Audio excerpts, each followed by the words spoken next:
Have you ever stopped to think that a superpower can lose influence without firing a single shot? That is exactly what happened in the last few hours in the heart of the Pacific. Beijing did not launch missiles, did not mobilize troops, but achieved something even more devastating. It quietly undermined a defense pact that was a key piece of the United States' regional strategy.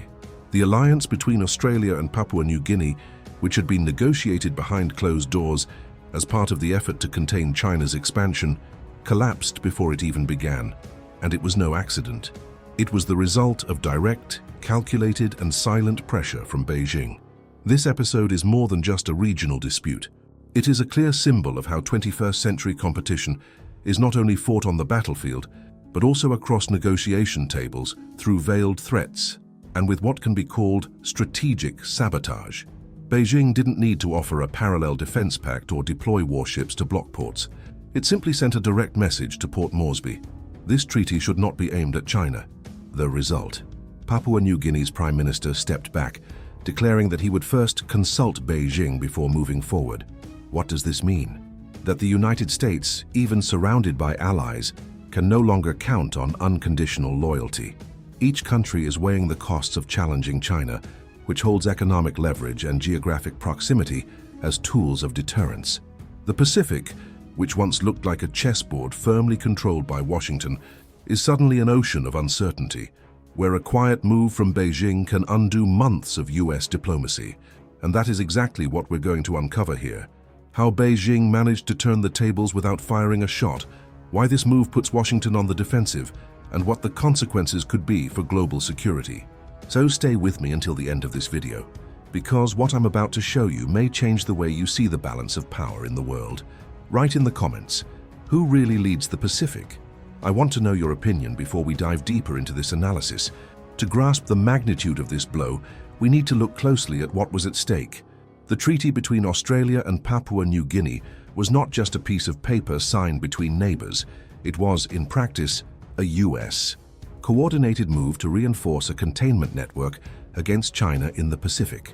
Australia, Washington's closest ally in the region, would provide military support, training, and defense infrastructure to PNG. The objective was clear: build a security belt that would make Chinese naval expansion in strategic waters far more difficult. But Beijing didn't just sit still. Even before the official signing, Chinese diplomats pressed Port Moresby, making it clear that any defense pact targeting a third country, in other words, China, would be seen as hostile. The reaction was immediate. Papua New Guinea's Prime Minister publicly stepped back, stating he would consult Beijing before advancing. That is not just diplomacy, it's a direct signal. The limits in the region are no longer set solely by the United States. This maneuver exposes a crucial detail. China didn't need to deploy tanks, missiles, or troops. It simply used its most powerful weapon today: economic influence. Papua New Guinea depends heavily on Chinese investment in infrastructure, trade, and energy projects. Turning away from Beijing would mean risking the loss of roads, ports, and billion-dollar contracts. In other words, the country made a pragmatic choice: preserve Chinese funding flows and sacrifice the defense pact with Australia. That single decision carries much broader implications.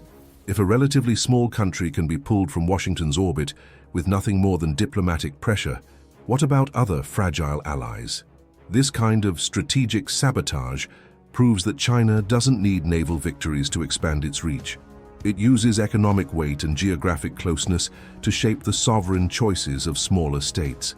It's an invisible but devastating form of power that steadily erodes the credibility of US-led alliances. In the end, this is not only about PNG or Australia. It's about the message Beijing is sending to the world. The United States no longer has the same ability to forge solid alliances in the Pacific, and every time a strategic partnership collapses, it opens more room for China to set the rules in an ocean that could become the epicenter of a new global standoff. What happened in the Pacific cannot be seen as an isolated case. It connects to a much larger chessboard, where Washington is desperately trying to maintain its position as the guarantor of global security. The sabotage of the Australia-Papua New Guinea Pact is just a symptom of something deeper: the erosion of trust in US commitments. For many countries in the region, the perception is clear: the United States promises protection, but does not always deliver. The case of the Middle East, where allies were left to fend for themselves during critical moments, echoes as a warning. If even historic partners now doubt the reliability of US guarantees, imagine smaller nations living directly under China's economic shadow. In that context, Beijing seizes every gap, every hesitation to reinforce the idea that it, and not Washington, sets the rules of the game in the Pacific. This dynamic highlights a sharp contrast between two strategies. On one side, Washington still relies on traditional military strength, bases, fleets, and treaties. On the other, Beijing bets on a combination of coercive diplomacy and economic dependency. What seems subtle is far more effective. While the Americans design military encirclements, China has already surrounded nations with credit, infrastructure, and trade. And when the time comes to choose, no government wants to risk losing billions in investments for promises of protection that might never materialize. The sabotage in PNG doesn't just weaken US strategy, it also serves as an example for others. The message is simple. Defying Beijing could be costly. At the same time, it proves that China can neutralize entire alliances without sending a single warship.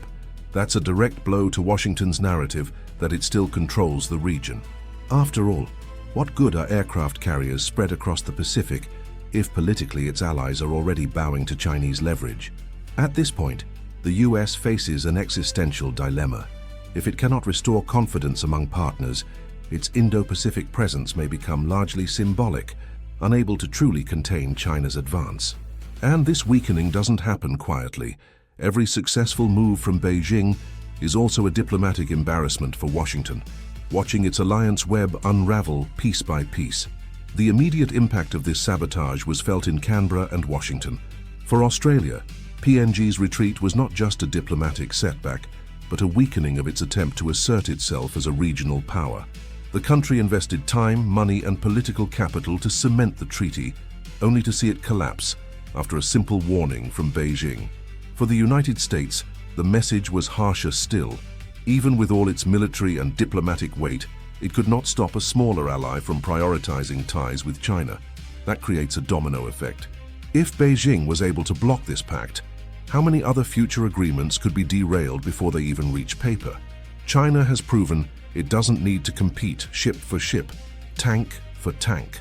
The real battlefield is psychological and political. The perception that opposing Beijing is simply too risky, and that perception alone is enough to paralyze entire alliances. In the short term, the US will have to rethink how to preserve credibility.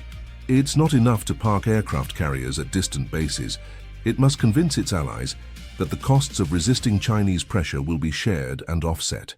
Otherwise, each country will protect itself and inevitably tilt toward accommodating Beijing's interests. And what do you think? Does the United States still have the strength to maintain its network of alliances in the Pacific, or has it already lost ground irreversibly? Write your view in the comments. I want to hear your take on this power game. The maneuver in Papua New Guinea reinforces the narrative Beijing has been building for years, that China is the true axis of stability in the Pacific. By showing it can block military alliances without firing a shot, Beijing sends a direct signal to other nations. Siding with the US may bring promises, but siding with China brings tangible benefits, investments, trade, and infrastructure. That contrast has become Beijing's most powerful weapon. While Washington talks about security and balance of power, China showcases ports, highways, and loans already underway. It's diplomacy with immediate results. And in regions facing deep economic and social challenges, that difference outweighs vague promises of defense. The effect is contagious. If PNG backed down, what prevents other island nations, like Fiji, the Solomon Islands, or Tonga, from doing the same? Each retreat sets a precedent. Beijing knows this and plays patiently because time is on its side. The more local economies depend on China, the less willing they will be to sign on to US or Australia-led defense agreements. The Pacific, once described as America's lake after World War II, is now transforming into a contested arena where Beijing is steadily consolidating influence through economic and diplomatic pressure. The sabotage of this pact is not an end in itself, but part of a broader process.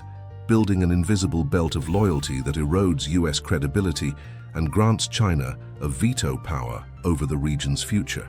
This episode in the Pacific is only a reflection of the larger struggle already unfolding, the geo-economic rivalry between China and the United States.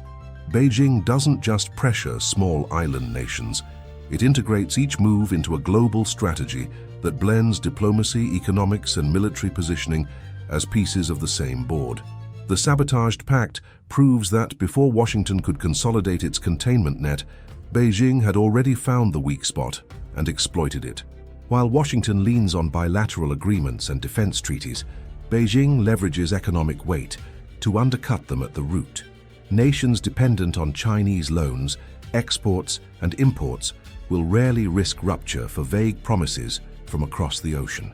It's the logic of survival.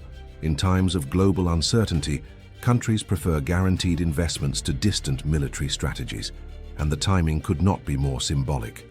Just as the US tries to reorganize supply chains and rebuild its own industry, Beijing demonstrates it still holds psychological sway over entire regions. The sabotage in PNG not only weakens Washington in the Pacific, but reinforces the perception that China can play on multiple boards simultaneously, from semiconductors to island diplomacy. This balance of power is shifting before our eyes, and every setback for Washington in the Pacific echoes far beyond the region, in Brussels, New Delhi, and Moscow. Because everyone understands that if the US loses influence in its own strategic backyard, it will struggle to maintain the narrative of global leadership. What we saw in the Pacific is not just a one-off defeat for the United States, it is a sign that the world order is shifting at high speed. Beijing has proven it doesn't need to launch missiles or openly confront US forces. It can act quietly, pulling economic levers and diplomatic strings to freeze entire alliances.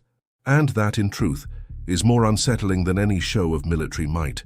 If Australia and the US cannot even secure the loyalty of Papua New Guinea, how many other nations will dare to challenge Beijing's weight? That is the real question.